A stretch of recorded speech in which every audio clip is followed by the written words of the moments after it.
আমরা জানি যে মানুষের ভালোবাসা, এই ছেলে তোমরা যারা দায়িত্ব পালন করছো তোমরা কি করো? বাচ্চাগুলোকে কন্ট্রোল করতে পারো না? আর তোমরা যারা দায়িত্ব পালন করছো তারা কেউ তাছাড়া কেউ দাঁড়িয়ে থাকতে পাবা না।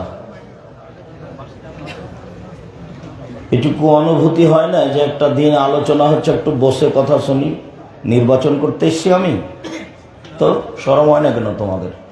ওইখানে কি করছে সবাই আসতে বলো, এখানে বসতে বলো। যারা আপনারা দিনী ভাই বোন রাস্তাঘাটে আছেন, আমরা আন্তরিকভাবে আপনাদের অনুরোধ জানাচ্ছি। আমরা আপনাদের জন্য এসেছি, অনেক কষ্ট করে এসেছি। আপনি এসে বসলে আপনার কিছু না কিছু আমি উপকার করবই করবো ইনশাল্লাহ। আমি 90 সাল থেকে মাঠে আছি, আমি কোনোদিন অপ্রয়োজনীয় কোনো বাক্য বলিনি, কোনোদিন কোনো কেসা কাহিনী বলিনি, কোনোদিন কোনো মাঝহাব নিয়ে কথা বলিনি, কোনোদিন কোনো দল সরকার নিয়ে কথা বলিনি। এটা আমার একদিনের নয়, 90 সাল থেকে নিয়ে এখন পর্যন্ত প্রতিদিনের আলোচনা তদন্ত সাপেক্ষে বলছি। ওই পাতা আমি পড়ি না। প্রতিবাদ, জুলুম অত্যাচার, প্রতিশোধ, এই পাতা আমি ছেড়ে দিয়েছি। মানুষের প্রতিশোধ নিই না, প্রতিবাদ করি না, বিতর্কের সাথে আমি সম্পৃক্ত নই। ছাড় দিয়ে চলতে হবে, এটা হলো মানুষের জীবনে জান্নাত পাওয়ার সবচেয়ে বড় মাধ্যম। যত মানুষ দল সংগঠনে যাবে তত মানুষের ছাড় দেওয়ার ক্ষমতা কমে যাবে। আল্লাহ তাআলা বললেন যে দেখো, 3 শ্রেণীর মানুষের জন্য জান্নাত। এক, ইনফিকুনা ফিস সাররাই ওয়াদ দাররাই, যারা সচ্ছল অসচ্ছল অবস্থায় দান করতে পারে। 2, অল কাযিমিনাল গায়জ, যারা রাগ দমন করতে পারে। রাগ দিয়ে কোনো কাজ করা হবে না, ক্ষেপে গিয়ে সমাজের কোনো কাজ করা হবে না।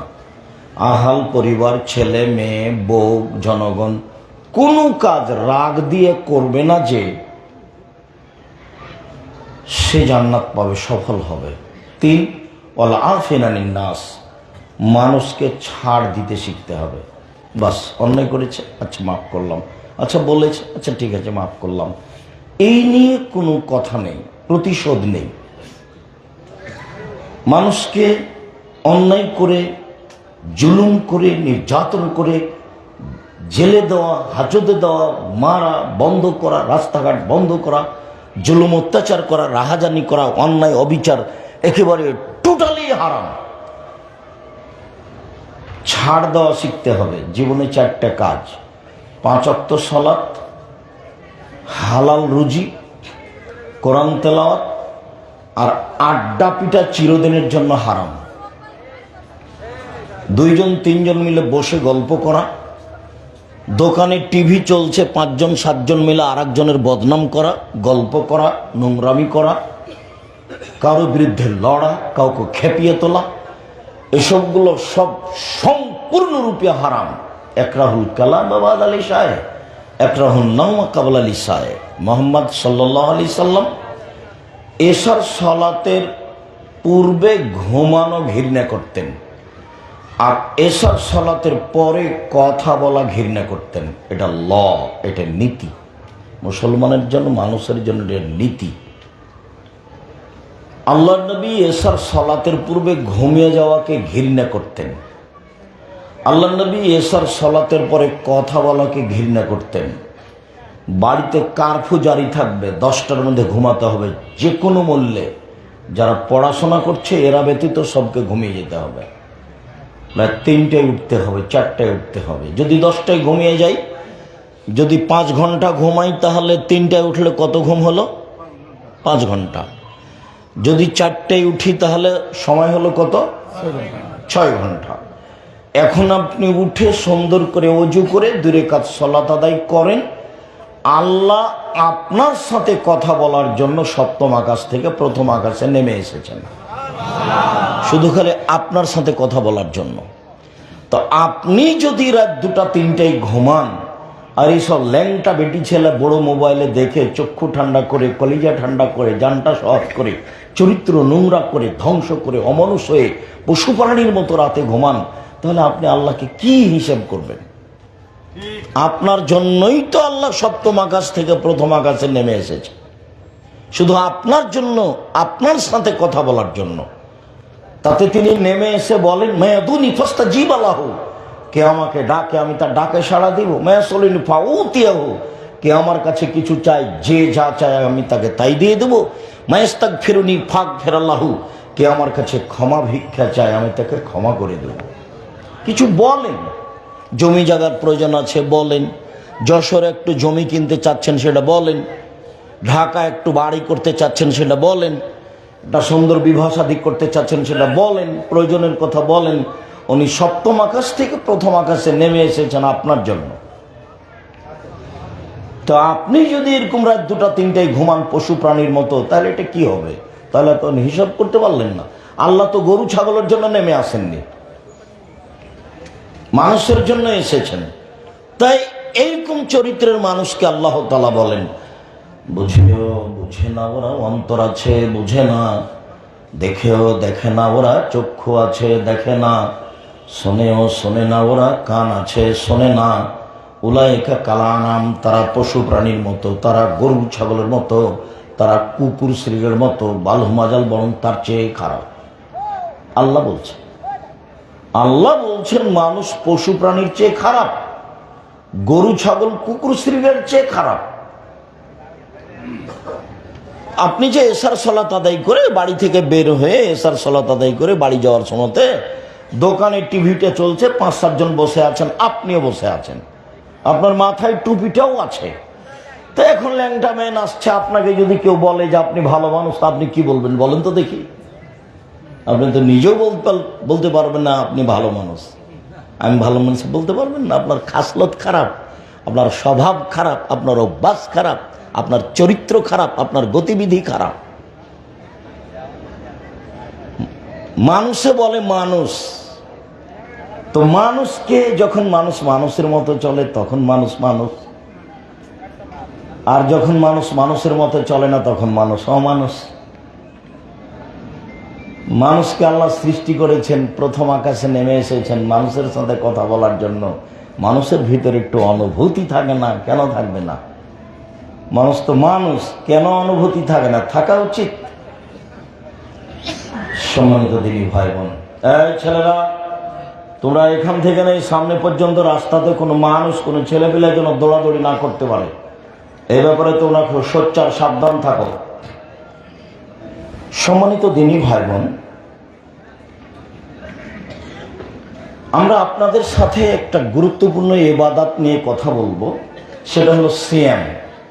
আমরা বলার সময় সিয়াম বলবো, রোজা বলবো না। কেন? সিয়াম শব্দটি কোরআনেও আছে, হাদিসেও আছে। রোজা শব্দটি কোরআনেও নেই, হাদিসেও নেই। সালাত শব্দটি কোরআনেও আছে, হাদিসেও আছে। নামাজ শব্দটি কোরআনেও নেই, হাদিসেও নেই।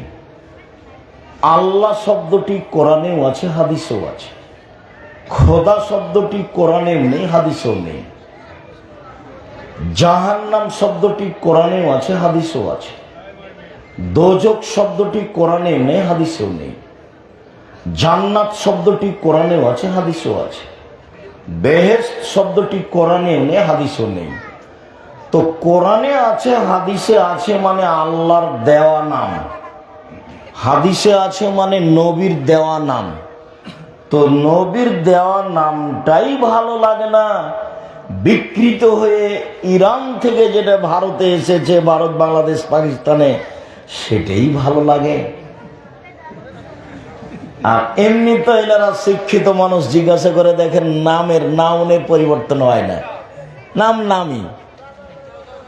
তো আল্লাহর দেওয়া নাম সেম, আর নবীর দেওয়া নাম সেম। কিভাবে উলট পালট খেতে খেতেও রোজা হয়ে গেছে। রোজা মানে উপবাস থাকা, আর সেম মানে হলো বিরত থাকা।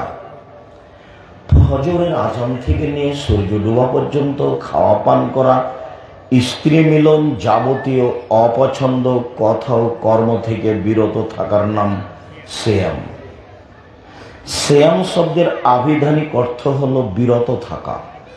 রোজা শব্দের অর্থ হলো উপবাস থাকা। দুইটা কি এক হলো? অন্যরাও উপবাস থাকে, দেশে অন্যরাও উপবাস থাকে, কাজে আমাদের নামটা ভিন্ন হওয়াই উচিত। সাথে সাথে আল্লাহর দেওয়া নাম, নবীর দেওয়া নাম। আলেম ওলামা তো অনেক সময় খেপে যায়, কে বলেছে চলবে না, মানে হুমকি দিল। এখন আল্লাহর নবীও বলছে না, আমি আশঙ্কা করে যাচ্ছি আমার উম্মতের উপরে তিনটে। পৃথিবীর মানুষ শুনে রেখো, আমার উম্মতের উপরে আমি তিনটি বিষয়ে তিন শ্রেণীর মানুষের উপরে আশঙ্কা করে গেলাম। এক, আইম্মাতুম মুজিল্লিন, ভ্রান্ত হুজুর, হুজুর ধর্ম বিক্রি করে খাবে, এইটা আমার আশঙ্কা। মুহাম্মদ সাল্লাল্লাহু আলাইহি ওয়াসাল্লাম কথা বলছে, আইম্মাতুম মুজিল্লিন, একবারে প্রথম বাক্য এটাই। দুই, সাত্তাবদল উম্মতি আল আওসান, আমার উম্মত মূর্তি পূজা করবে, এটা আমার আশঙ্কা। শিক্ষিত মানুষ আমাকে নিয়ে গেছে, দাওয়াত খাবে, কথা বলবে, তো বলছে আমার আম্মাকে খুব ভালোবাসি, সেই জন্য আমার আম্মার ছবিটা সুন্দর করে বানিয়ে মাথার উপরে রেখেছি। আমি বলছি আপনি কুসন্তান, তো কষ্ট পেয়েছে, দুঃখিত, মনে কিছু নেবেন না। আমি ঢাকার এক এমপির কাছে কি যেন প্রয়োজনে গেছি, তো পাশে মূর্তি আছে, বাঘেরও মূর্তি আছে। তা আমি বলছি ভাইজান মনে কিছু নিয়েন না, মূর্তিটা আপনাকে নামাতে হবে, তারপরে আমি বসতে পারি। তো চট করে আমাকে বলছে আমি খাঁটি আহলে হাদিস, এভাবে সাড়া দিতে হবে না, খাঁটি আহলে হাদিস। তো আমি বললাম যে আসলে কি বলি আপনাকে, যারা হাদিস মেনে চলে তারাই তো আহলে হাদিস, আমরা যেভাবে জানি। তো আপনার পাশে বাঘের মূর্তি, তখন আপনি আহলে হাদিস, এটা কিভাবে হলো আমার বুঝে আসলো না। যাক, আপনার সাথে আমি বেশি কথা বলতে রাজি নই, যদি সম্ভব হয় আমি বসবো, যদি সরানো সম্ভব না হয় গেলাম আমি, আসসালামু আলাইকুম।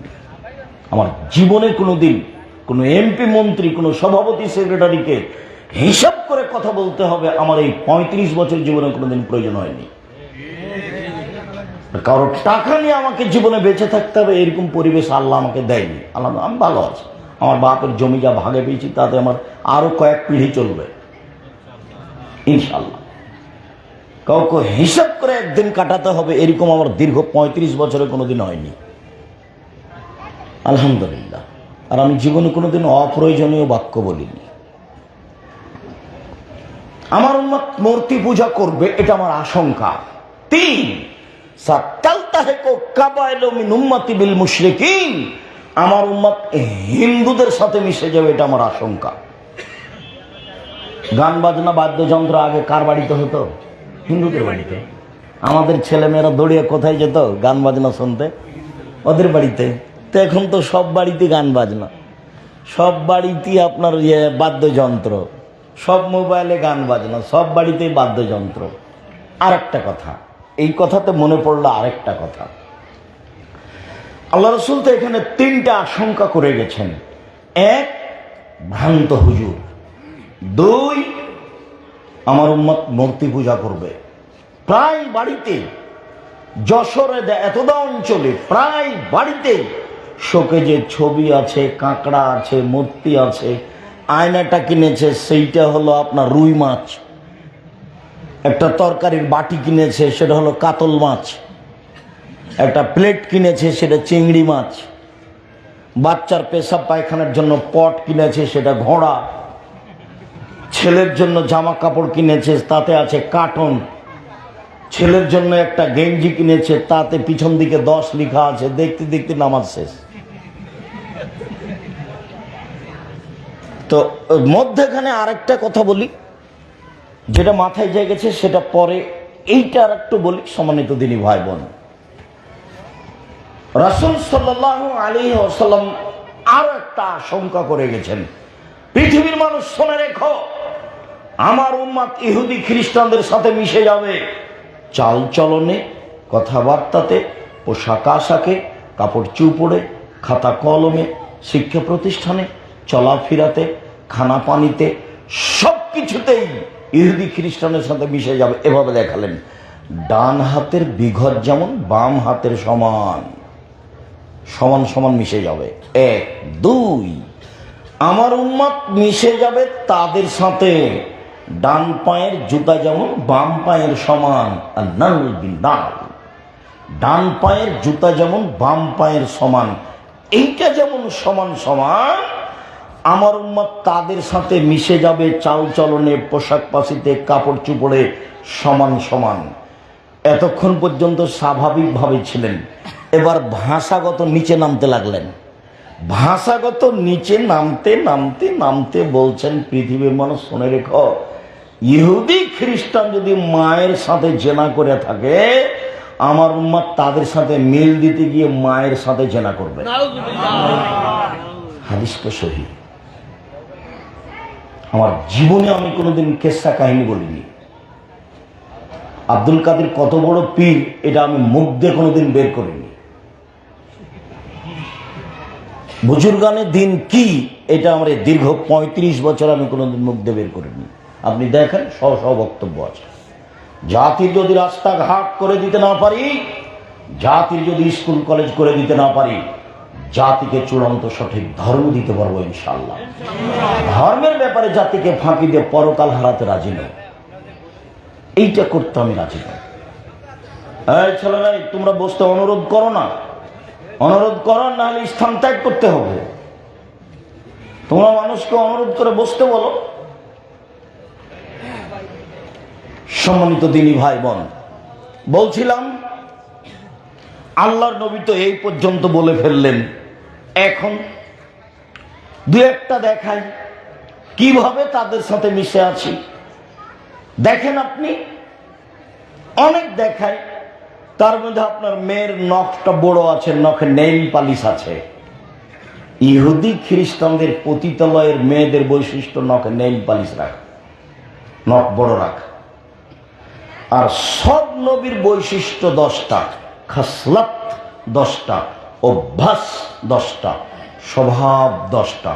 আদমেরও তাই, নূহ আলাইহিস সালামের তাই, ইব্রাহিমেরও তাই, আমাদের নবী মুহাম্মদ সাল্লাল্লাহু আলাইহি ওয়াসাল্লামের তাই। সব নবীর বৈশিষ্ট্য 10টা। 1 কাসুসারেব, মোচ কেটে ফেলতে হবে, ব্লেড নয়। 2 এফাউল্লাহ, দাড়ি বড় করতে হবে, চেঁচে ফেলা নয়, কেটে ফেলা নয়। চেঁচে ফেললে, কেটে ফেললে চোখের পাওয়ার কমে যাবে, স্ত্রী মিলন ক্ষমতা কমে যাবে, অভিশাপ হবে। 3 ইন্তেকাসুল মা, পেশাব পায়খানার পরে পানি দিয়ে পবিত্রতা অর্জন করতে হবে। সব নবীর স্বভাব, সব নবীর অভ্যাস। পেশাব পায়খানার পরে কি দিয়ে পবিত্রতা অর্জন করা? পানি দিয়ে। তারপরে হাতটা মেজে নিতে হবে। আগে ঢেল টিস্যু পেপার পরে পানি, এটা মিথ্যা। আগে ঢেল টিস্যু পেপার পরে পানি, এটা মিথ্যা।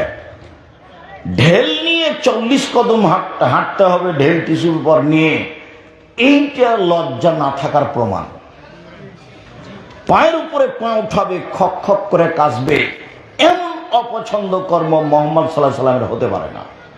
পৃথিবীর সবচেয়ে ভদ্র, নম্র, শিষ্টাচারের অধিকারী মানুষ। তো যদি তাই হয়, 5 মিনিটের জন্য, 1 মিনিটের জন্য ধরে নিলাম যে 40 কদম হাঁটতে হবে, পায়ের উপরে পা উঠাতে হবে, খক খক করে কাশতে হবে, এইটাই যদি পবিত্রতার মাধ্যম হয়, তাহলে পুরুষ মানুষ ঢেল নিয়ে হাঁটে, তার স্ত্রী হাঁটে না কেন? ও পবিত্রতা অর্জন করবে না? আপনি শুধু একাই জান্নাতে যান পবিত্র হয়ে, নাকি বউ? তো বউ কোথায় করতে হবে? 40 কদম হাঁটতে হবে, পায়ের উপরে পা উঠাতে হবে, খক খক করে কাশতে হবে। আব্দুর রাজ্জাক সাহেব, না না, তাই কি আর হয় নাকি? কেমন কেমন লাগবে? তো মহিলাকে যদি আপনাকে দেখে কেমন কেমন লাগে, তো আপনি যখন হাঁটবেন এভাবে, তখন মহিলাকে কেমন কেমন লাগবে না? ওটা শরীয়ত নয়। পানি দিয়ে পবিত্রতা অর্জন করতে হবে। 4 কাসুল আজফার, নখ কেটে ফেলতে হবে। পুরুষ নারী একই হুকুম, নখ কেটে ফেলতে হবে। নখ কেউ বড় রাখতে পারবে না, এটা স্বভাব, এটা শিষ্টাচার, এটা অভ্যাস। বড় রাখা ইহুদি খ্রিস্টানদের নীতি, ওখান থেকে গড়তে গড়তে গড়তে করতে চলে এসেছে। দেখেন আব্দুল্লাহর বক্তব্য শুনে যে মুসলমান দাস হিসাবে আছে, দাসত্ব স্বীকার করে আছে, দাসত্ব থেকে মুক্তি পেতে হবে। নখ বড় রাখতে পারবে না, ওটা ইহুদি খ্রিস্টানদের নীতি। তারপরে তিনি বলছেন নাক ফুলে বেতে বগলের লুম উঠিয়ে ফেলতে হবে। পুরুষ নারী একই হুকুম, ব্লেড ব্যবহার করা হবে না। হালাকুল আনাক, নিচের লুম পরিষ্কার করতে হবে, ঊর্ধ্বে টাইম 40 দিন। যেভাবে সহজ, যেভাবে সম্ভব। নারী পুরুষ একই হুকুম। শিষ্টাচার, বৈশিষ্ট্য, সব হাদিসে শিষ্টাচার কথাটা এসে লাগে। সব হাদিসে, প্রায় হাদিসেই পারিবারিক জীবনে দেখা যাবে খালি শিষ্টাচার, খালি শিষ্টাচার, খালি শিষ্টাচার, বারবার এসে এই কথা লাগে। তা আমি এই কথাটাকে শেষ করে নিই, তারপর ওখানে দুটো বাক্য বল আলোচনার দিকে যাব ইনশাআল্লাহ। বলছিলাম যে আশঙ্কা করে গেলাম এই আমার উম্মত ইহুদি খ্রিস্টানদের সাথে মিশে যাবে। মিশে যেতে যেতে যেতে যেতে ওরা যদি মায়ের সাথে জেনা করে থাকে, আমার উম্মত করবে, এই কথা তিনি বললেন। মানে দেখেন আপনি যশোরের অবস্থা, আপনাদের গ্রামের অবস্থা। একটা মানুষ ধনী, টাকা পয়সা আছে, প্রতি বছরে রমজান মাসে উমরা করে, মাথায় টুপিও আছে, মেয়েটাকে নিয়ে ঢাকা যাচ্ছে, তো মেয়েটা স্কিন পায়জামা পরে আছে। ওটা ওর বাপ নয়? এই মেয়ে, তুমি তোমার বাপকে সৎ বাপ বলে ডাকিও। ওটা তোমার বাপ। কে বলে সেটা তোমার বাপ? বাপ কাকে বলে? যে মেয়েকে, স্ত্রীকে কন্ট্রোল করতে পারে তার নাম স্বামী, তার নাম বাপ। তোমার পরনে স্কিন পায়জামা কেন? কেন তোমার পায়ে পরনে স্কিন পায়জামা? কি বুঝাতে চাও এটা আমাকে? তুমি ভুরু তোলে চিকন করে রেখেছ, কি বুঝাতে চাও তুমি এটা আমাকে?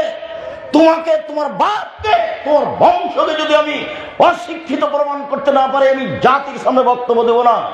35 বছর থেকে বলে আসছি, একদিন বলিনি, দুদিন বলিনি, হাজার হাজার বক্তব্য মানতে ঝুলছে নেটে, আপনি দেখেন। এই মেয়ে, তোমার বাপকে যদি আমি অশিক্ষিত প্রমাণ করতে না পারি, জাতির সামনে বক্তব্য দেব না।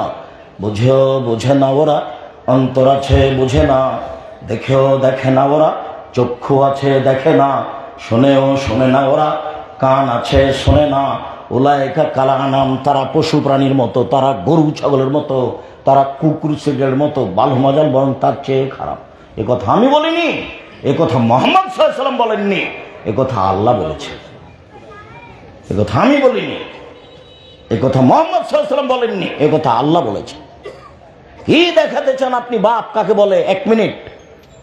রাসূল সাল্লাল্লাহু আলাইহি ওয়াসাল্লাম বলছেন, 3টে মেয়েকে যদি লালন পালন করে, তো বিচারের মাঠে মেয়ে 3টি পিতাকে জান্নাতে নিয়ে যাওয়ার জন্য অন্তরাল হয়ে দাঁড়াবে।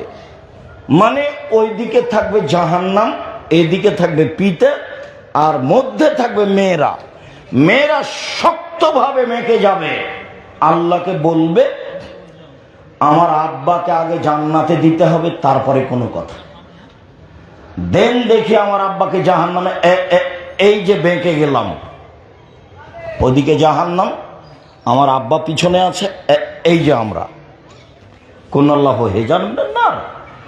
মেয়েরা অন্তরাল হয়ে যাবে পিতাকে জান্নাতে নিয়ে যাওয়ার জন্য, যে কোনো মূল্যে নিয়ে যাবে। আগে আমার আব্বাকে জান্নাতে দিতে হবে, তারপরে কোনো কথা।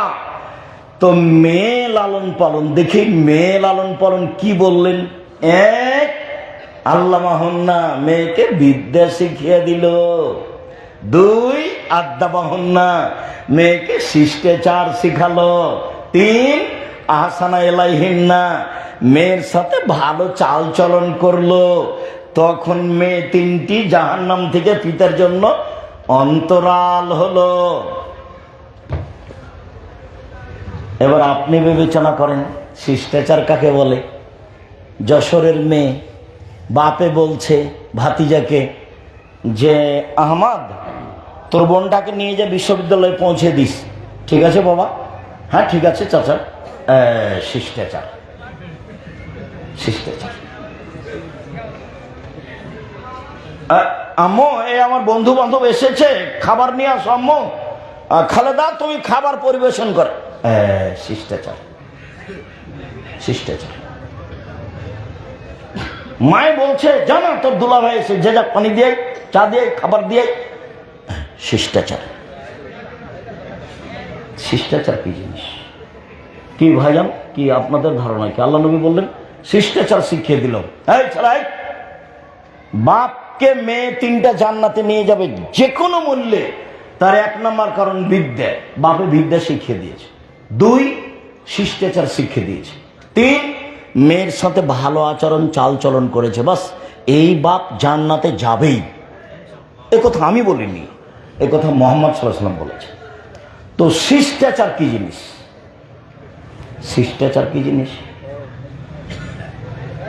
বাপের সাথে মেয়ে যাচ্ছে, স্কিন পায়জামা পরে আছে, এটাই কি শিষ্টাচার?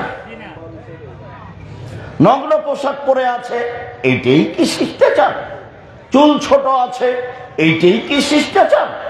ভরু তুলে চিকন করে রেখেছে আসকারা মাস্কারা দিয়ে, এইটাই কি শিষ্টাচার? বাড়িতে পুতুল আছে, এইটাই কি শিষ্টাচার? কোনটা শিষ্টাচার? শিষ্টাচার কাকে বলে? আরে শিষ্টাচার ঘোড়ার ডিম। ঘোড়ার ডিম মানুষে বলে, কেউ দেখেনি। মুহাম্মদ সাল্লাল্লাহু আলাইহি ওয়াসাল্লাম বলেছেন শিষ্টাচার এই বাপের কাছে। শিষ্টাচার হলো ঘোড়ার ডিম। ও বাপ নয়। এই মেয়ে, তুমি তোমার বাপকে সৎ বাপ বলে ডাকিও, তোমার মাকে সৎ মা বলে ডাকিও। তে তোমার মা নয়, ভুল বুঝেছ। এই মা তোমাকে কবর দিয়েছে।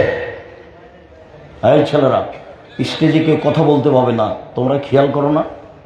এখন মা মরে গেলে মাটি দেওয়ার আলোচনা এখন হবে না। আমি কথা শেষ করবো একটু পরে, তখন হবে। এমনি কথা তো বহুদূরের কথা।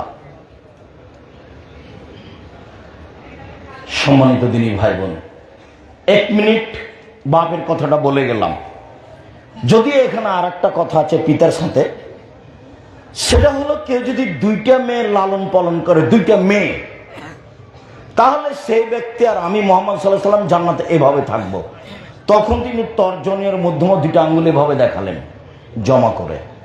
দেখো, কেউ যদি 2টা মেয়ে লালন পালন করে, সেই ব্যক্তি আর আমি মুহাম্মদ সাল্লাল্লাহু আলাইহি ওয়াসাল্লাম জান্নাতে এভাবে থাকবো। তখন আঙ্গুল 2টি মিলিয়ে রাখলেন।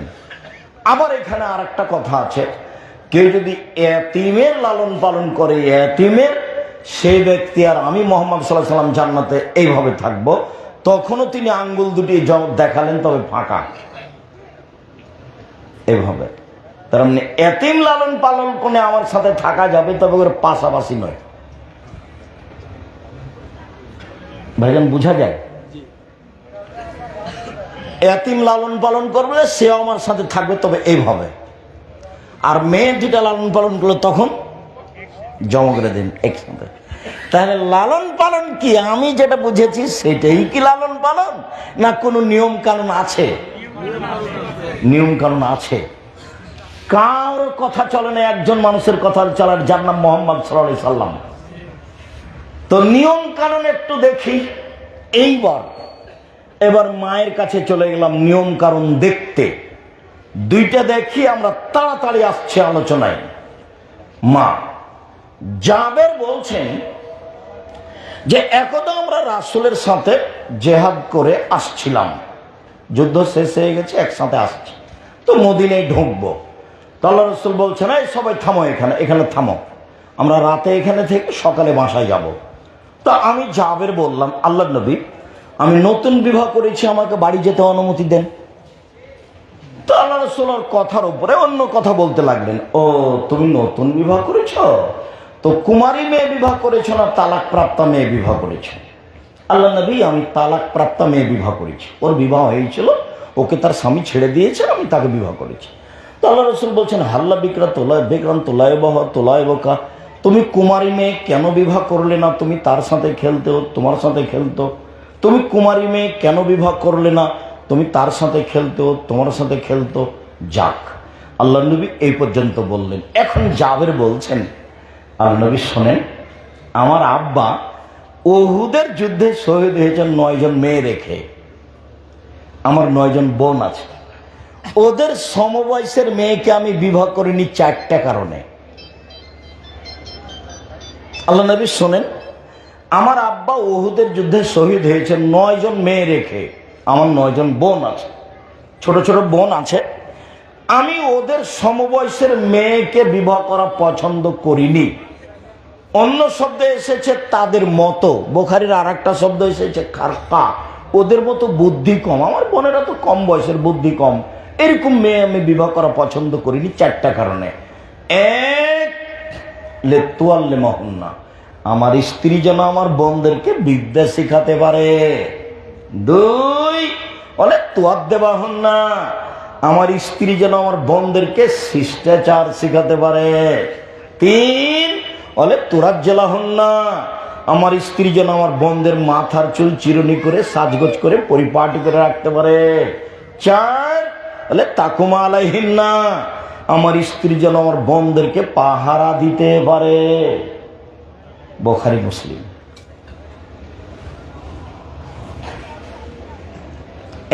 এক, বিদ্যা, মাকে কিছু জানতে হবে। 2, শিষ্টাচার, মাই তো জীবনে কোনোদিন শিষ্টাচার শব্দটা শুনেনি। শিষ্টাচার মানে তো একটু আগে যেটা বুঝলাম সেইটা। শিষ্টাচার মানে বাপে বলছে যে আম্মু আমার বন্ধু বান্ধব আছে, খাওয়ার পানি নিয়ে এসো আম্মু, পরিবেশ। ভাইজান এইটা আমার মেয়ে, ঢাকা বিশ্ববিদ্যালয়ে পড়ে, এই শিষ্টাচার বাপে দেখাচ্ছে। ভাইজান দোস্ত এটা আমার মেয়ে, ঢাকা বিশ্ববিদ্যালয়, খুব মেধা ভালো ভাইজান, খুব মেধা ভালো, এটা আমার মেয়ে। এটা শিষ্টাচার। আপনি বলেন এই মানুষ না এই পশু? আমি পশু বলি না, আল্লাহ বলেছে, আমি বলবো কেন? 2 দিন বাঁচতে এসেছেন, মানুষের মতো মানুষের বাঁচার চেষ্টা করেন। চেষ্টা তো করেন, অন্তত চেষ্টা তো থাকলো। আপনাকে তো দেশ চালাতে আদেশ দেওয়া হয়নি, আপনি আপনার পরিবার নিয়ে ব্যস্ত থাকেন।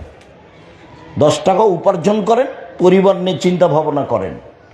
আনফেকালা ইয়ালেক মিনতলেক, ছেলে মেয়েকে শিক্ষা দাও, নিজে পরিশ্রম করে টাকা পয়সা ইনকাম করে। টাকা পয়সা ইনকাম করো, ব্যবসা বাণিজ্য করে করো, বাপের জমিদারি দিয়ে করো, দিন মজুরি দিয়ে করো। আরে প্রয়োজনে ভিক্ষে চেয়ে ছেলে মেয়েকে পড়াও। তোমার মেয়ে গার্মেন্টসে যেতে হবে না, তুমি ভিক্ষা করো।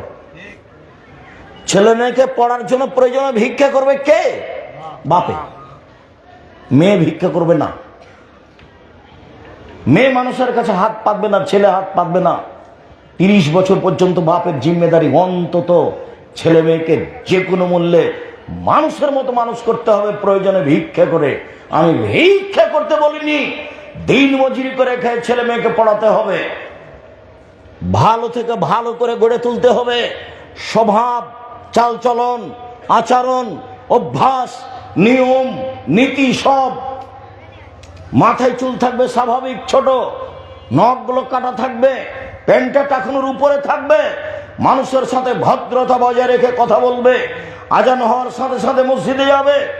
মাকে সম্মান দিয়ে কথা বলবে, বাপকে সম্মান দিয়ে কথা বলবে, আত্মীয় স্বজন সম্মান দিয়ে কথা বলবে। বোকার মতো পরিচয় দিয়ে চিল্লিয়ে বেড়াচ্ছে, উমুকের চরিত্র ফুলের মতো পবিত্র বলে বেড়াচ্ছে। তুমি জানো? তুমি কেন ওখানে গেলা? তুমি যাবা কেন? পড়াশোনা শিখনি, ভদ্রতা নাই তোমার, নম্রতা নাই তোমার, রাস্তা ঘেরে থাকো, হিসাব নেই তোমার। তুমি নোংরা চরিত্রের মানুষ, তুমি রাস্তা ঘেরেছো কেন? রাস্তা ঘেরেছো কেন? তুমি কি স্বভাব দেখাতে চাও আমাকে? শিষ্টাচার কাকে বলে? শিষ্টাচার কি জিনিস? শিষ্টাচার ঘোড়ার ডিম। শিষ্টাচার ঘোড়ার ডিম? জি না, শিষ্টাচার ঘোড়ার ডিম নয়। ভুল হিসাব। পারিবারিক জীবনে যে হাদিস উঠাবেন সে হাদিসে আছে শিষ্টাচার, যে হাদিস উঠাবেন সে হাদিসে আছে শিষ্টাচার। শিষ্টাচার কি জিনিস? বাচ্চা যখন, মা যখন বাচ্চাকে দুধ খাওয়াবে তখন বিসমিল্লাহ বলতে হবে, শিষ্টাচার। যদি মা বিসমিল্লাহ না বলে, এ দুধ শয়তানে খাবে, নিশ্চিত খাবে, অবধারিত খাবে, খাবেই খাবে, শয়তান খাবে। শিষ্টাচার। স্ত্রীর সাথে যখন মিলতে যাবে তখন দোয়া পড়তে হবে। যদি দোয়া না পড়ে এই শয়তান বাচ্চা যদি হয়, বাচ্চার উপরে শয়তানের প্রতিক্রিয়া থাকবে। শিষ্টাচার কি জিনিস? বাচ্চা যখন গ্লাস নিয়ে পানি পান করছে, বাম হাতে ধরে আছে, চট করে বাপ মা বলবে আম্মু ছি ছি ছি ছি, আম্মু ডান হাতে ধরামো, ডান হাতে ধরামো, বাম হাতে শয়তান খাই। শিষ্টাচার। জামাটা পরাচ্ছে মায়ে, কোন হাতটা আগে ঢোকাবে বাচ্চার? ডান হাতটা। শিষ্টাচার। জামাটা খুলছে, কোন হাতটা আগে খুলবে? শিষ্টাচার। জুতাটা কোন পায়েরটা আগে পরাবে? শিষ্টাচার। বাচ্চাকে নিয়ে যখন ঘুমায় তখন কোন কাতে বাচ্চাকে শোয়াবে? ডান কাতে। শিষ্টাচার। বাচ্চা টয়লেটে যাচ্ছে, দোয়া বলে দিবে। শিষ্টাচার। বের হয়ে এসছে, শিষ্টাচার। বাড়ি থেকে বের হচ্ছে, আম্মু সালাম দিয়ে যাও, আম্মু সালাম দিয়ে যাও। শিষ্টাচার। বাড়িতে ঢুকছে, আম্মু সালাম ভুলে গেছিলাম, আম্মু সালাম দাও, সালাম দাও। দরজা থেকে সালাম দিয়ে ঢোকো। শিষ্টাচার। শিষ্টাচার কি জিনিস? আরে শিষ্টাচার ঘোড়ার ডিম। শিষ্টাচার ঘোড়ার ডিম নয়। শিষ্টাচার একজনের নিয়মের নাম, যার নাম মোহাম্মদ সাল্লাল্লাহু আলাইহি সাল্লাম। একটা মানুষের নিয়মের নাম, ওর নাম মোহাম্মদ সাল্লাল্লাহু আলাইহি সাল্লাম। চুমা দিলে শিষ্টাচার হয় না। সালাম দিয়ে চুমা দিলে শিষ্টাচার হয় না, বুকে লাগালে শিষ্টাচার হয় না। সরকারিও সালাম দেওয়ার পদ্ধতি আছে।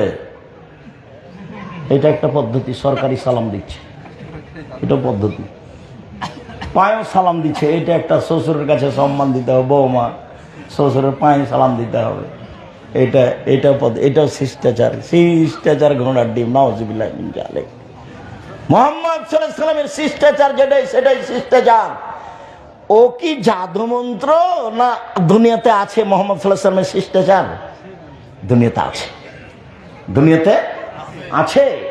এই মেয়ে শোনো, তোমার আব্বাকে সৎ বাপ বলে ডাকিও।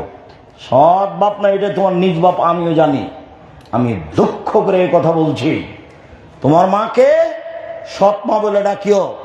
আমি এটা আফসোস করে বলছি। বলো, তোমার পরনে এমন পায়জামা কেন? তোমার নখটা কেন বড়?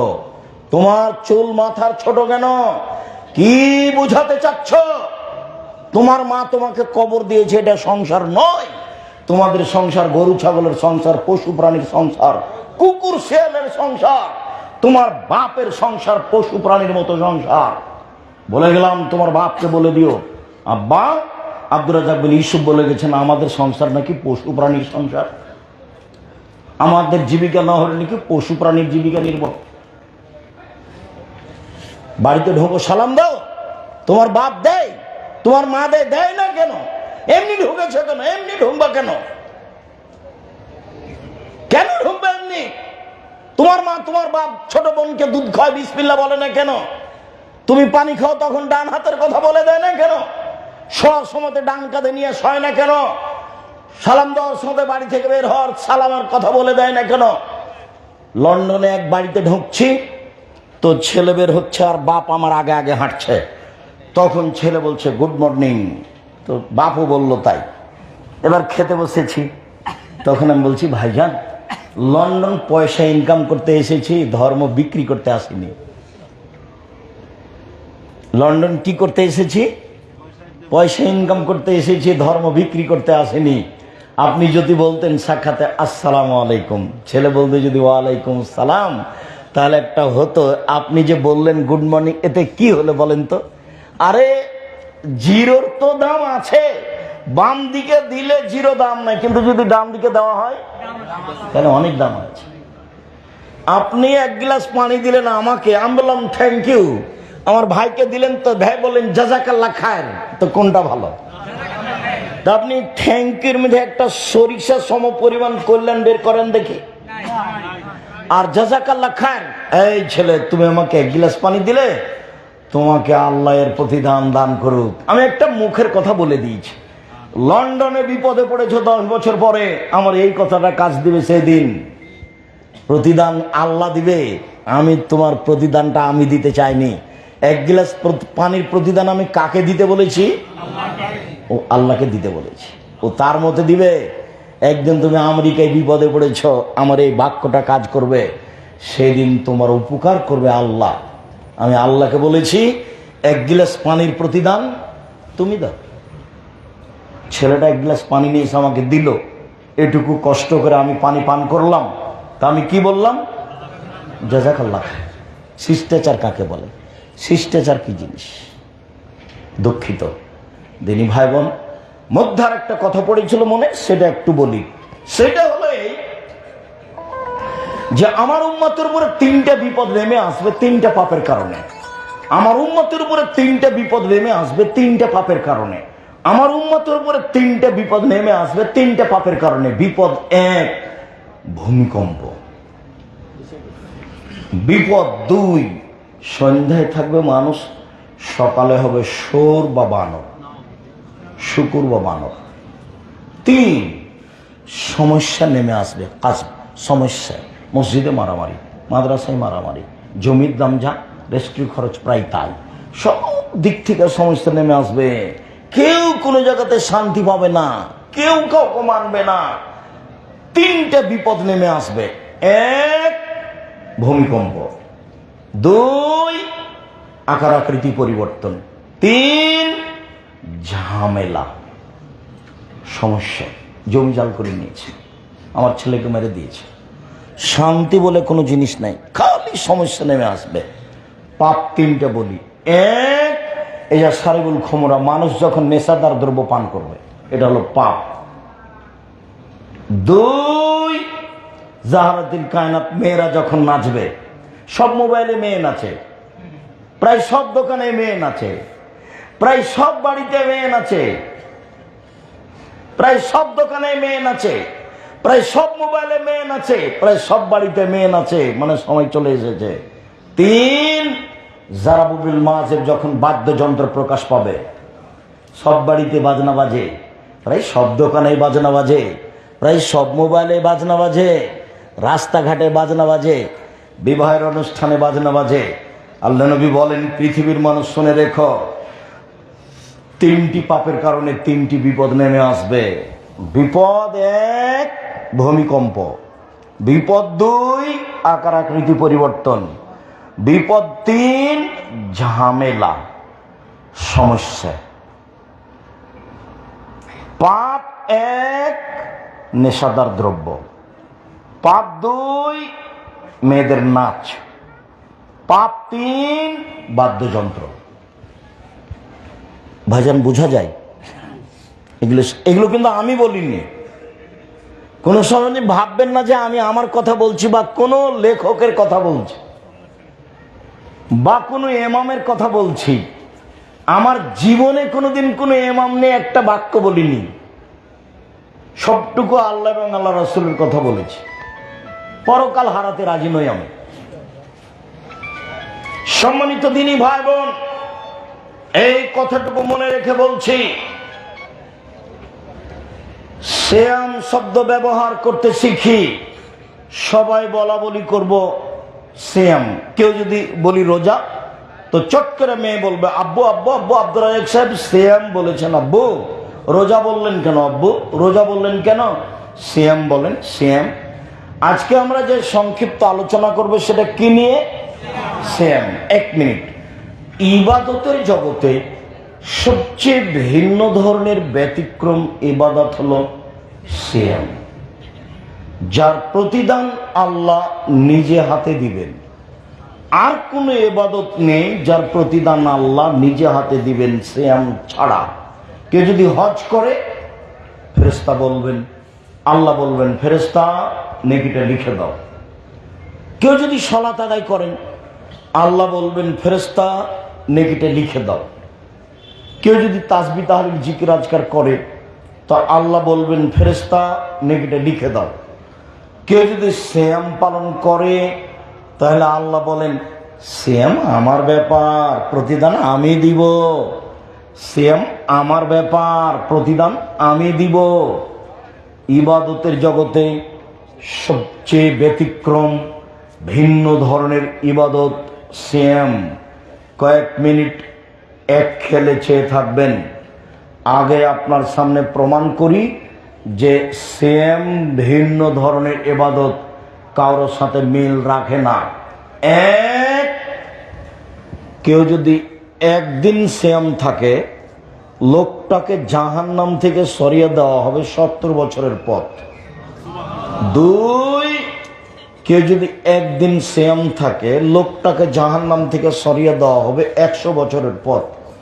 3, কেউ যদি একদিন সিয়াম থাকে তাহলে লোকটাকে জাহান্নাম থেকে সরিয়ে দেওয়া হবে 500 বছরের পথ।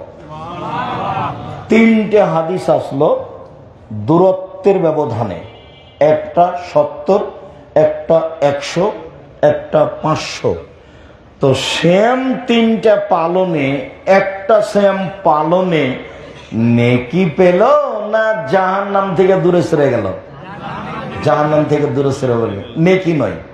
সিয়াম পালনে 2, 4, 5, 10 নেকি হয় না। সিয়াম নেকির ওই কোন কাজ নয়। সিয়াম হলো বিনিময় জান্নাত, সিয়াম হলো বিনিময় জান্নাত। পরে চলেন, আল্লাহ রাসূল বলছেন আসিয়ামু জুন্নাহ ওয়া হিসরুন হাসিনুন মিনান নার। সিয়াম হলো ঢাল, বিপদ থেকে বাঁচার জন্য সিয়াম হলো ঢাল। ভুল বুঝিয়েন না, সিয়াম মানে আপনার বুঝে রোজা। আমি রোজা বলি না, আমরা ব্যবহার করি না, আমাদের ভাষাতে রোজা শব্দ ব্যবহার হয় না।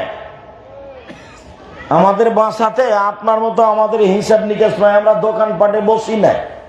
আমার মা যখন বাড়ি থেকে পড়তে পাঠাতেন ছোটকালে, আমার মা বলতেন, আব্বু শোনো, 1, প্রাইভেট পড়ায় না, 2, দোকানে বসিও না, 3, বন্ধুতালি করো না, 4, দাওয়াত খায়ও না। এ বলে আমার মা বাড়ি থেকে বিদায় করতেন। আমার মা কিন্তু নিরক্ষর।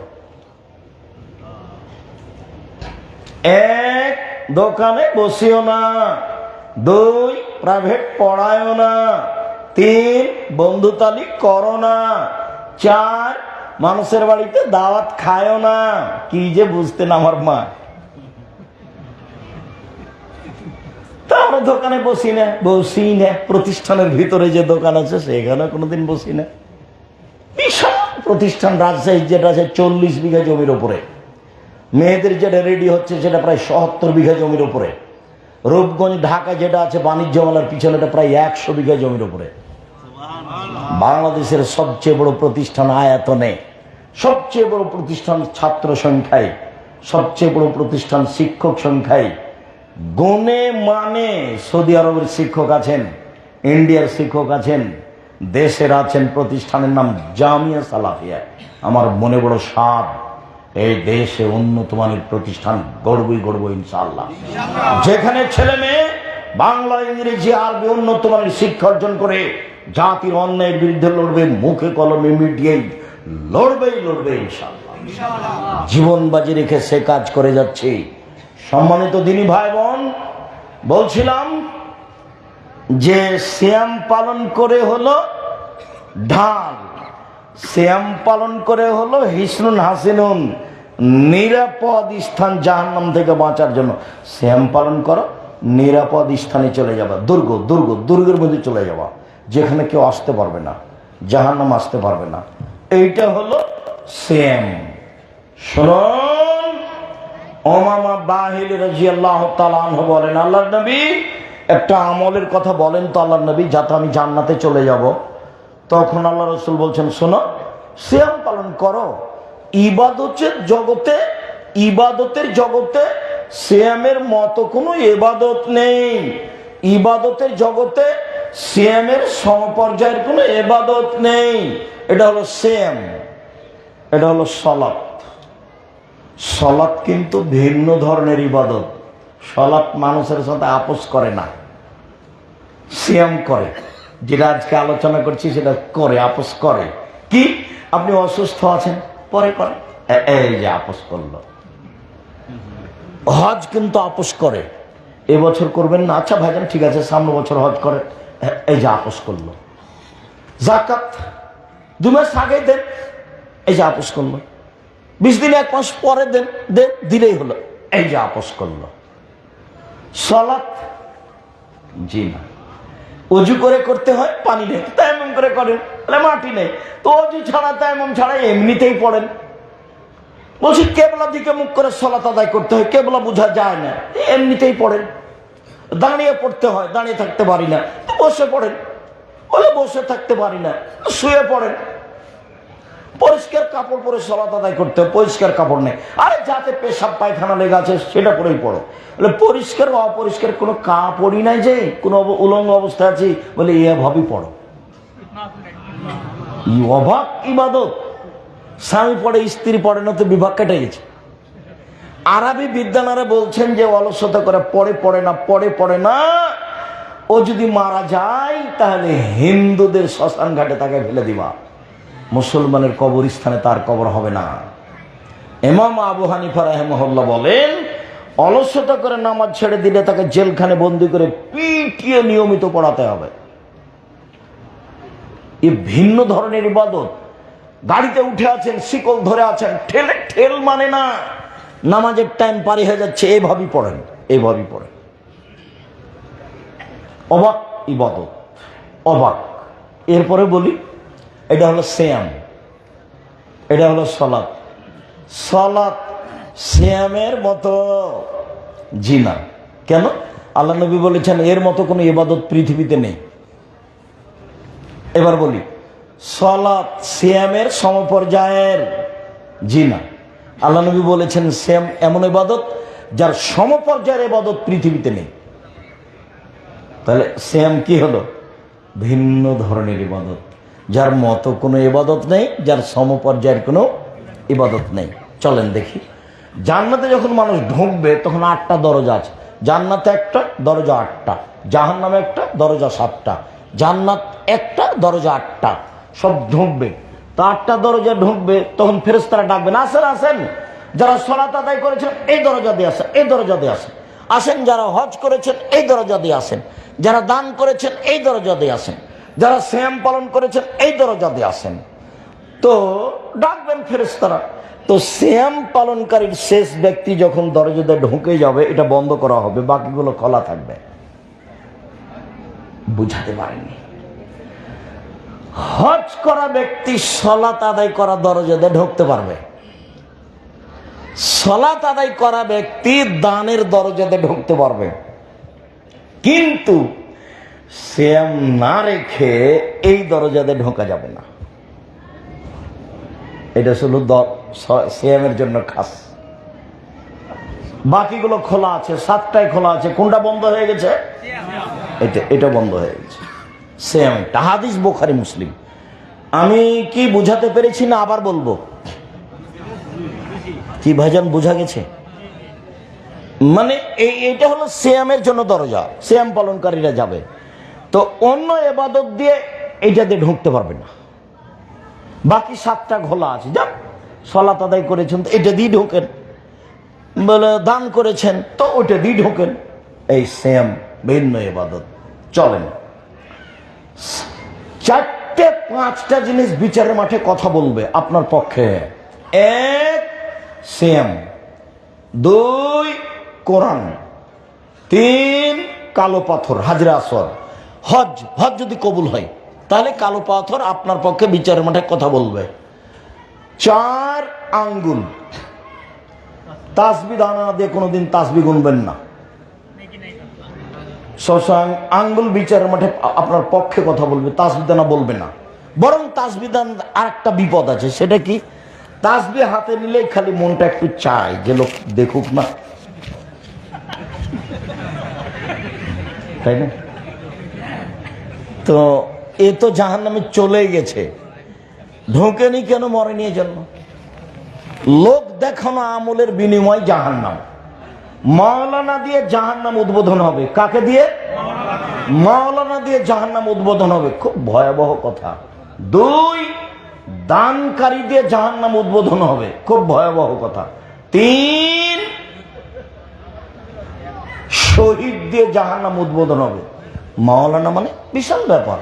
আল্লাহ নবী বলছেন নবীগণ চলে গেছেন, তার স্থানে কে কাজ করছে? আলেম ওলামা। এর সম্মান অনেক বেশি। কিন্তু যখন তার কাজ হবে, কথা হবে, বক্তৃতা হবে, দিন প্রচার, মানুষকে দেখানো, মানুষকে আকৃষ্ট করা, তখন বিনিময় কি হবে? জাহান্নাম। শহীদ দেখাচ্ছে যোদ্ধা আমি, তখন বিনিময় জাহান্নাম। দান, মৌলানা সাহেব একটু বলেন না, 5,000 টাকা দিলাম, চেয়ারম্যান সাহেব 5,000, বলে দাও না, চেয়ারম্যান সাহেব 5,000 টাকা দিলেন। এত ব্যস্ত কেন? চেয়ারম্যান সাহেব বলছেন, বলো না, বলে দাও চেয়ারম্যান সাহেব 5,000 টাকা দিয়েছে। বিনিময় কি? বিনিময় জাহান্নাম।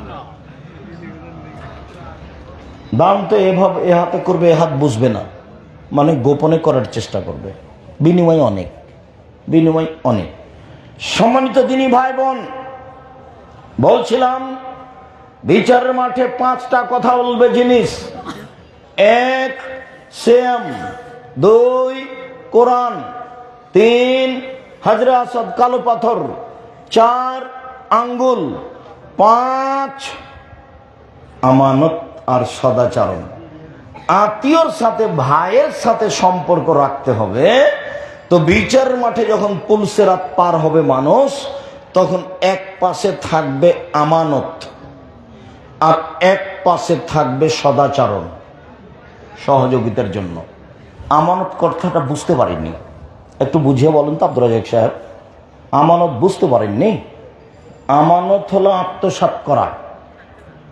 আমানত মানে যে আত্মসাৎ করে না। আত্মসাৎ বলে পদ্মা সেতু করো, তাহলে বেশি টাকা আত্মসাৎ করা যাবে। বলে কম টাকার আত্মসাৎ, সেটা দেখেন না আব্দুর রাজ্জাক সাহেব, সেটা দেখেন। আরে শোনো, তোমরা 20টা ছেলে এক ক্লাসে পড়ো, তো টাকা উঠিয়েছে কি জিনিস কিনবা, সেই জন্য তো 2 জনকে বাজারে পাঠিয়েছে, যাও কিনে নিয়ে আসো। তখন 2 জনে 290 টাকার বাজার করেছে আর 10 টাকার চা খেয়েছে, দিয়ে ওই 10 টাকা এরই দামের সাথে ঢুকিয়ে দিয়েছে।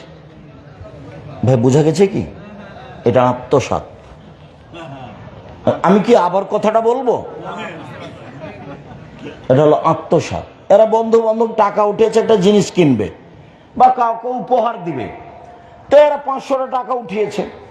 বাজার করার পরে এরা সবাই নাস্তা করেছে, তো নাস্তাটা ওই জিনিসটার দাম বেশি করে করে কি করে দিয়েছে, ওর মধ্যে ঢুকিয়ে দিয়েছে। এটা হলো আত্মসাৎ। এইরকম আত্মসাৎ নেই যার, আমানতদারি আছে। পুলসেরাত পার হওয়ার সময় আমানতদারি তার এক পাশে থাকবে, আর এক পাশে থাকবে ভাইয়ের সাথে সদাচরণ, বোনের সাথে সদাচরণ। এটা তো যশোর, এটা ভালো। আব্দুর রাজ্জাক সাহেব যশোর বলে কি বলতে চাইলেন যেন একটা কথা? আরে যশোর বলে বলতে চাইলাম রংপুর, লালমনিরহাট, নীলফামারী, কুড়িগ্রাম, পঞ্চগড়, ঠাকুরগাঁও, গাইবান্ধা, জয়পুরহাট, এইসব ডিস্ট্রিক্টের মানুষেরা বোনকে জমি দেয় না। যদি চায় বোনেরা জমি, তো বলে বের হ, বের হ, বের হ, এসেছিস খাইস, আবার জমি কিসের? আসিস খাইস, তুই আসিস, তোর বেটা আছে, তোর বেটি আছে, আবার জমি কিসের? যশোরে এরকম নেই। যশোর রাজশাহীর মতো প্রায় কাছাকাছি। আর ধারণা অনুযায়ী বলছি, বাংলাদেশের সব জেলায় গেছি কাছাকাছি, তাতে যশোরে হয়তো বা আছে, তুলনামূলক কম হতে পারে। দুইটা জিনিস বেশি ওইসব ডিস্ট্রিক্টে। একটা হলো যৌতুক নেওয়া, শ্বশুরের কাছে টাকা, আর একটা হলো বোনকে জমি না দেওয়া। তখন আমি বললাম, এই ছেলে শোনো, আমি তোমার আব্বাকে যদি কুকুর শ্রীগালের চেয়ে খারাপ প্রমাণ করতে না পারি, আমি বক্তব্য দিব না। কিভাবে আব্দুর রাজ্জাক সাহেব? তোমার দাদা মরা 10 বছর হলো, 15 শতক জমি রেখে গেছে। তোমার বাপ নেবে 10 শতক, আর তোমার ফুফু নিবে 5 শতক। তুমি বলো যে তোমার বাপ নিবে সকালে আর তোমার ফুফু নিবে বিকালে, না একসাথে নিবে। এবার তাহলে তুমি বলো তোমার বাপ কেমন মানুষ? ঠিক আছে, তোমার বাপকে বলে দিও, আব্বা আমি আহমদ বলছি, ভাগ্য নিয়ে দুনিয়াতে এসেছি আব্বা, ভাগ্য ছেড়ে আসেনি। ভাগ্যে যদি জমিদারি থাকে জমিদারি করে খাবো, ভাগ্যে যদি ভিক্ষা করা থাকে ভিক্ষা করে খাবো। ফুফুর জমি খেতে রাজি নয়। সন্ধ্যা হতে হতে ফুফুকে জমি বুঝিয়ে দেন। হ্যাঁ, ফুফুর সাথে আব্বা আপনি আপোষ করতে পারেন যে আমার ফুফুকে নিচের জমি দিলেন আর ভিটে বাড়িতে আমরা বসবাস করছি, টাকা পয়সার 19-20 করে আপনি ফুফুকে কিছু টাকা দিয়ে বুঝিয়ে দিলেন, ফুফু খুশি থাকলো, এইটা চলে। কথাটা কি বুঝতে পেরেছেন? বোনের সাথে আপনি আপোষ করেন যে দেখো আমার দুলা ভাই এখানে এসে বাড়ি করলে আমাদের হয়তো বসবাসে একটু কষ্ট হবে, তো তোমাকে আমি নিচের জমিগুলো দিই, ভিটা বাড়িটা আমি নিই, এ বাবদ তোমাকে কিছু টাকা দিয়ে দিই। ঠিক আছে ভাইজান, আপনি যেটা ভালো মনে করেন, আপনি আমাদের ভাই, তাতে আমরা খুশি থাকবো। এটা হলো। কিন্তু আপনি এটা মুখে আনতে দিবেন না। এইটা কি কি তাহাজ্জুদ পড়া দেখাচ্ছেন আপনি, আর প্রতি বছর হজ আর উমরা দেখাচ্ছেন, এগুলো লাগবে না। সম্মানিত দিনী ভাই বোন, বলছিলাম 5টা জিনিস বিচারের মাঠে থাকবে, তার মধ্যে সিয়াম থাকবে। এবার চলেন, কাছাকাছি চলে এসেছি। রাসূল সাল্লাল্লাহু আলাইহি সাল্লাম বলেন, আদম সন্তানের সব নেকি দেওয়া হবে 1 থেকে 10, সব আমলের হজ, সলাত, যাকাত, দান খায়রাত, তাসবিহ তাহলিল, কোরআন তেলাওয়াত, যত ইবাদত আছে সবটারই নেকি দেওয়া হবে, দিতেই 10। বাড়াতে অনেক। আল্লাহ তাআলা বলেন, তবে সিয়াম আমার ব্যাপার, প্রতিদান আমি দিব। সিয়াম আমার ব্যাপার, প্রতিদান আমি দিব। সিয়াম পালন করে প্রতিদান কে দিবে? আল্লাহ। এবার চলেন কয়েকটা সিয়াম, কাছাকাছি আমরা আলোচনার এক পর্যায়ে চলে এসেছি।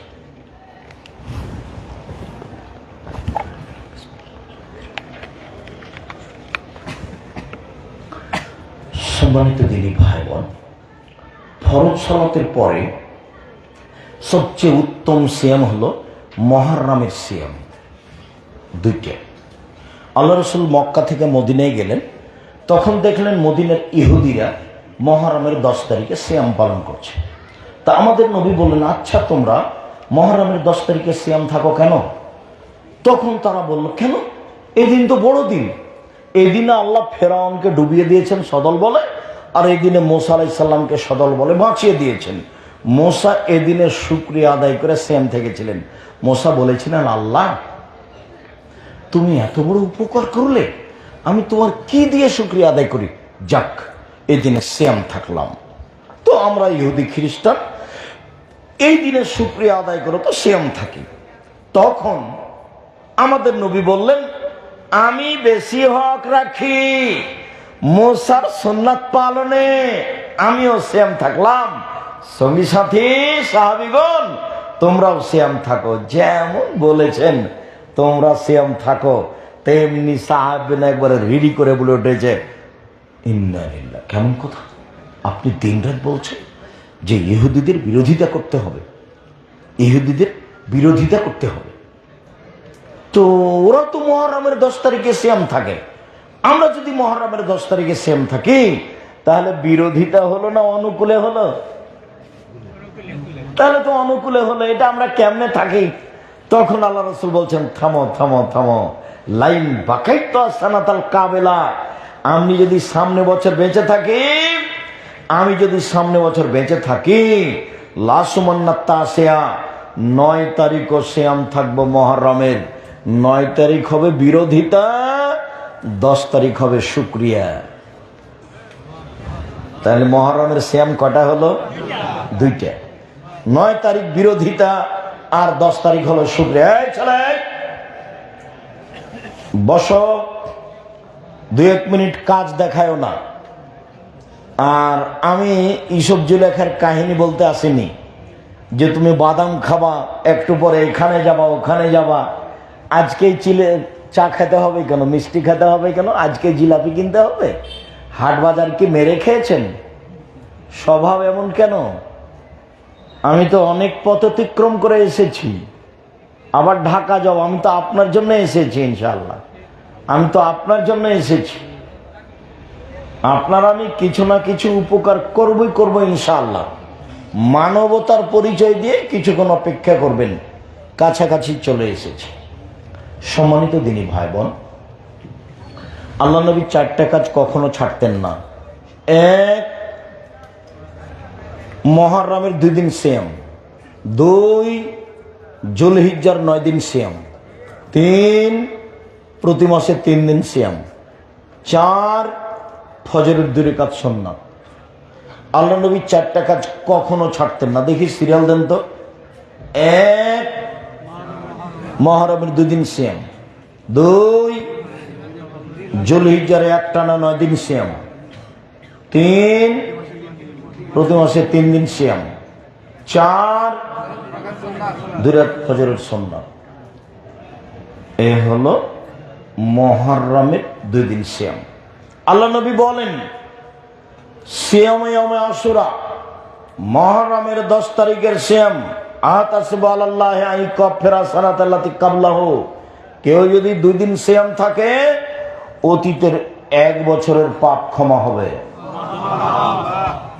সিয়ামে আরাফা, কেউ যদি আরাফার 1 দিন সিয়াম থাকে আগে পরে 2 বছরের পাপ ক্ষমা হবে। এক অবাক ইবাদত, মানে আমি সামনে বছর কি করব না করব আগেই ক্ষমা। এরকম অবাক ইবাদত আর নেই। এটাই যে আমি সারা বছর কি করব না করব এই হিসাব নেই, আগেই ক্ষমা। তার নাম হলো আরাফার সিয়াম। এখানে একটা কথা বলি ভাইজান, এদিকে মনে রাখেন তো, জুলহিজ্জার 1 টানা 9 দিন সিয়াম থাকলে আরাফার দিনও তার মধ্যে হয়ে যাবে। আর আরেকটা মনে রাখবেন, জুলহিজ্জার প্রথম 10 দিন যত দামি, রমজানের শেষের 10 দিন তত দামি নয়।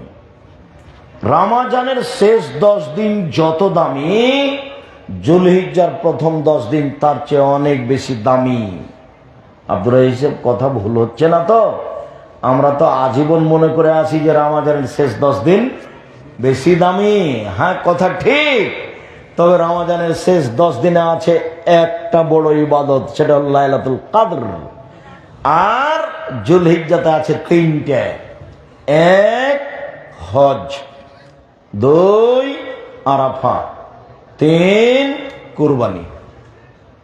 কুরবানি কিন্তু অনেক বড় ইবাদত, বিনিময়ে কিন্তু যান না। মন খারাপ করে 7 ভাগে কুরবানি দিয়েন না, গোস্ত খাওয়ার তালে কুরবানি দিয়েন না। যেসব মাধ্যম বড় বড় জান্নাত পাওয়ার, তার একটা বড় মাধ্যম কি? কুরবানি। কুরবানির সাথে আকিকার কোনো সম্পর্ক নেই। আকিকা 7 দিনের দিনই দিতে হবে। চাঁপাইনবাবগঞ্জের ভাষাতে আপনি তো দিবেন, আপনার বাপকে দিতে হবে, দিতেই হবে। কানা হোক, ন্যাংরা হোক, খোড়া হোক, 2 মাসের হোক, 6 মাসের হোক, দাঁত থাক আর না থাক, আকিকা দিতেই হবে। আকিকা ব্যক্তিগত ব্যাপার, নেকির হিসাব নেই, বাপের জিম্মেদারি। বাপের জিম্মেদারি। 7 দিনের দিন দিতে হবে, 14 দিনে চলে না, 21 দিনে চলে না, জীবনে 1 দিন চলে না। এগুলো একটা হাদিসও ঠিক নয়। 7 দিনের দিন মাথা নেড়ে করতে হবে, ডাক্তার যা বলেছে। চুল সমপরিমাণ রূপা দান করে দিতে হবে। 7 দিনের দিন নাম রাখতে হবে। 7 দিনের দিন পশু জবে করতে হবে, ছাগল ছাগি, ভেড়া ভেড়ি, দুম্বা দুম্বি, মাথা নেড়ে করতে হবে, ওই পরিমাণ রূপা দান করতে হবে। 4টে জিনিস আছে। 7 দিনের দিন, 14 দিন চলে না, 21 দিনে চলে না। টাকা পয়সা নেই যে, এগুলো কথা অহেতুক। এখনই ছেলের হাত ভেঙে গেলে সন্ধ্যা হতে হতে 50,000 টাকা রেডি করবে গরিব মানুষ। আর আকিকা কানা ছাগল দেখ 2 মাসের, 500 টাকা দিয়ে কিনে নিয়ে আসো, আকিকা দিতেই হবে।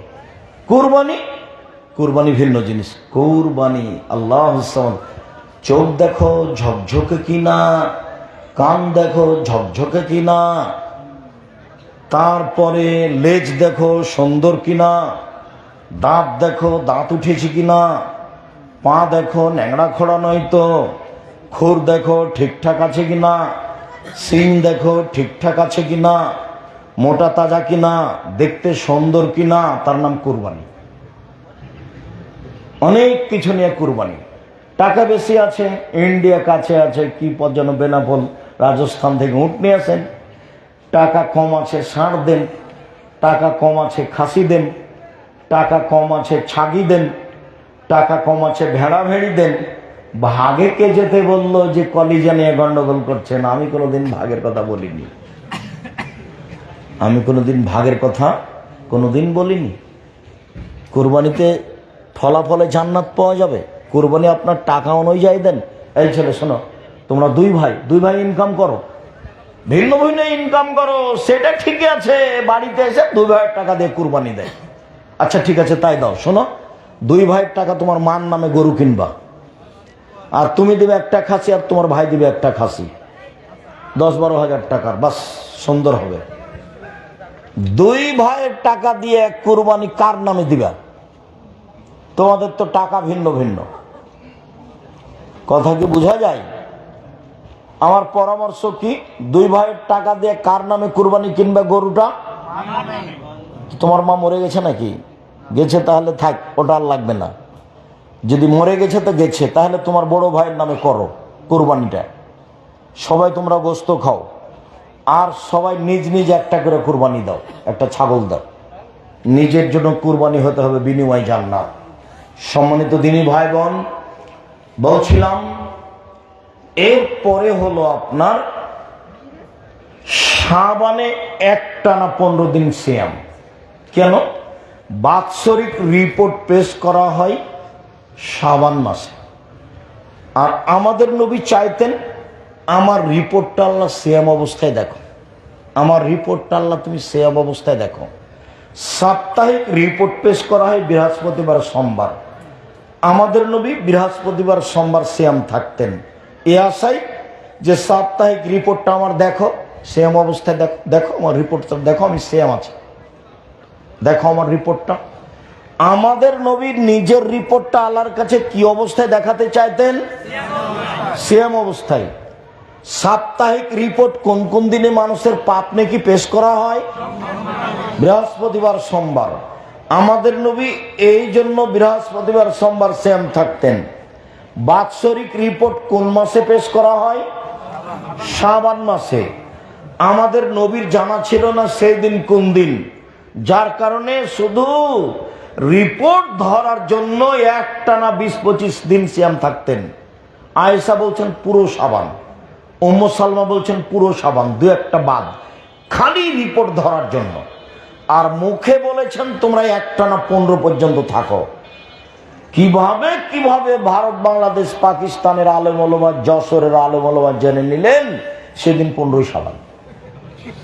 কলকারখানা, অফিস আদালত, কোর্ট কাচারি, শিক্ষা প্রতিষ্ঠান সবকিছু বন্ধ করে রাতে গোসল করে আতর গোলাপ মেখে সিয়াম থাকেন। সম্মানিত দিনী ভাই বোন,